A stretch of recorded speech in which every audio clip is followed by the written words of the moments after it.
নমস্কার বন্ধুরা, শ্রাবণীর কিচেনে আবারও একটি নতুন পর্বে সবাইকে স্বাগত জানাই।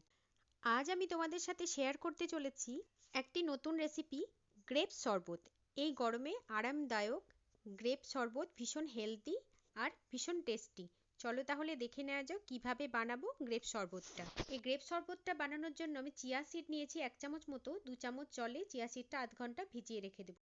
চাইলে চিয়া সিডটা স্কিপ করতেও পারো। 8 ঘন্টা পরে দেখো চিয়া সিডটা খুব সুন্দরভাবে সোকড হয়ে গেছে। এবারে প্রথমে শরবত বানানোর জন্য নিয়ে নিচ্ছি একটা কাচের গ্লাস। তার মধ্যে দিয়ে দিচ্ছি 7টা মতো কালো আঙুর, দিচ্ছি 3 কুচি মতো পাতিলেবু, 1 চামচ মতো পাতিলেবুর রস, সামান্য একটু কালা নমক, 2 চামচ মতো পুদিনার জুস বা পুদিনা পাতার পেস্ট, সামান্য একটু গোলমরিচ গুঁড়ো, 3 চামচ মতো চিনি গুঁড়ো।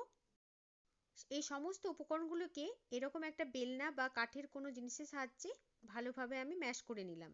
লেবুর খোসাগুলো এবার ফেলে দিচ্ছি। দিয়ে দিচ্ছি 3 টুকরো মতো বরফ। এরপরে দিয়ে দেব হাফ গ্লাস মতো চিলড ওয়াটার। তোমরা ইচ্ছে করলে নর্মাল ওয়াটারও ব্যবহার করতে পারো। তারপরে দিয়ে দিচ্ছি 2 চামচ মতো চিয়া সিড। ভালো করে মিক্স করে নিচ্ছি সমস্ত উপকরণগুলোকে। গ্রেপস শরবতটা রেডি হয়ে গেছে। এবার একটু ডেকোরেশন করার জন্য নিয়ে নিলাম একটা গ্রেপস। তার সাথে নিয়ে নিচ্ছি একটা স্লাইস মতো পাতিলেবু আর পুদিনার লিভস। তাহলে বন্ধুরা দেখলে কি ঝটপট আর সামান্য কিছু উপকরণ দিয়ে রেডি হয়ে গেল গরমে আরামদায়ক হেলদি আর টেস্টি গ্রেপ শরবত। রেসিপিটি ভালো লাগলে অবশ্যই লাইক আর কমেন্ট করে জানিও। যারা আমার চ্যানেলটি আজকে নতুন দেখছো তারা অবশ্যই চ্যানেলটিকে আমার সাবস্ক্রাইব করে দিও আর পাশে থাকা বেল আইকনে ক্লিক করে দিও। তাহলে এরকম মজাদার আর খুব টেস্টি টেস্টি রেসিপি নোটিফিকেশনগুলো তোমাদের কাছে সহজেই পৌঁছে যাবে।